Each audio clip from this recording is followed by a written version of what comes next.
ऐसे परम तत्व जिनका ना आदि है ना अंत है, जिनकी कृपा से ये पूरी सृष्टि रचित होती है और इस पूरी सृष्टि का पालन हो रहा है और संहार हो रहा है, उन परम पिता परमेश्वर परम तत्व भगवान शिव को हम सभी प्रणाम करते हैं। और जो आदि अंत के मध्य मंगलमय है, जिनकी ना तो कहीं पर सम्मानता है ना तो तुलना की जा सकती है, जो आत्मा की स्वरूप को प्रकाशित करने वाले देव परम पिता परमात्मा है, जिनके 5 मुख है और अपने 5 मुखों से जो 5 कार्य करने वाले हैं, सृष्टि का रचना करना, सृष्टि के रचयिता, सृष्टि का पालन, सृष्टि का संहार और तीनों भाग एक आत्मा को जब शरीर मृत्यु को पार हो जाता है तो आत्मा शरीर से निकल करके दूसरे शरीर में प्रवेश कर जाती है। ये कार्य भी भगवान शिव ही अपने मुख के द्वारा करते हैं। और 5वां कार्य है अनुग्रह। अनुग्रह का मतलब होता है इस जीवात्मा जो शिव स्वरूप हो जाती है, उस जीवात्मा को भगवान शिव अपने स्वरूप में विलीन कर देता है और जीवात्मा का उद्धार हो जाता है, जन्म और मृत्यु के बंधन से वो मुक्त हो जाती है।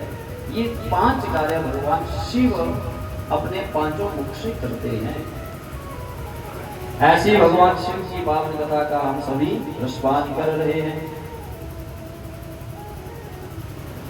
जो भाव और प्रेम से भगवान शिव की इस पावन कथा का रसपान करता है, उसके अंदर भगवान शिव के भक्ति का प्रादुर्भाव हो जाता है।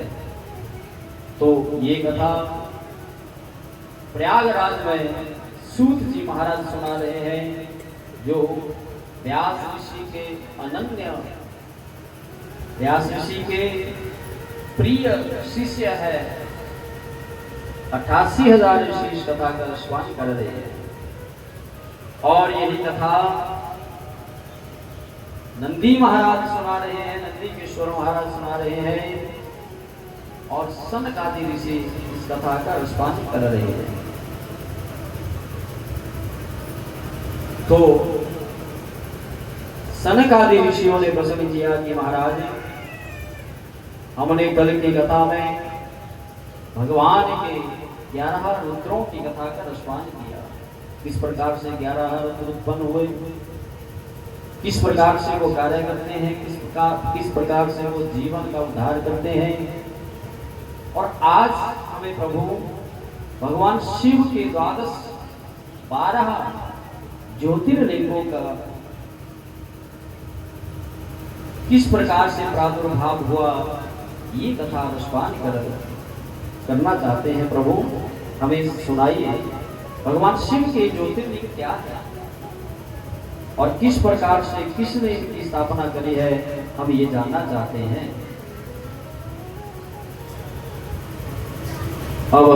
अवताराण शिणो विभोर द्वादश प्रतिमान परा, ज्योतिर्लिंग स्वरूपान्वयी नानोतिकारान् मुने। नंदीकेश्वर महाराज जी बोले कि हे सनत कुमारो, हे मुने, अनेक प्रकार की लीला करने वाले परमात्मा शिव ने ज्योति रूप, जिनकी संख्या 12 है, भगवान शिव 12 लिंगों में उत्पन्न हुए, 12 ज्योतिर्लिंगों में उत्पन्न हुए। और जो इन 12 ज्योतिर्लिंगों का नाम भी ले ले, इनके दर्शन भी कर ले, दर्शन मात्र से ही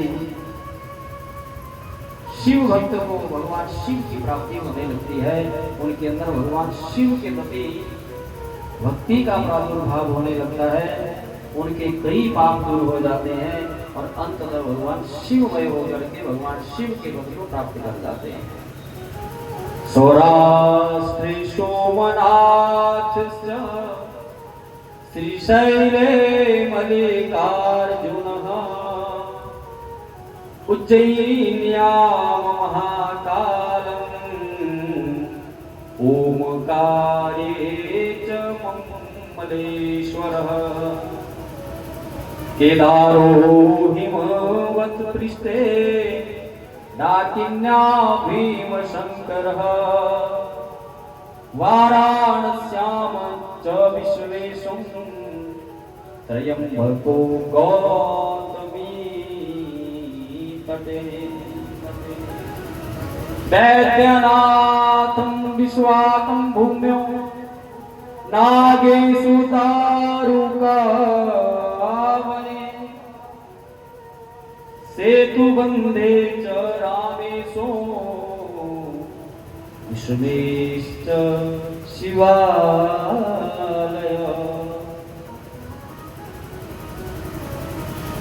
ये 12 ज्योतिर्लिंगों के नाम हैं। सौराष्ट्र सोमनाथ, सौराष्ट्र में सोमनाथ,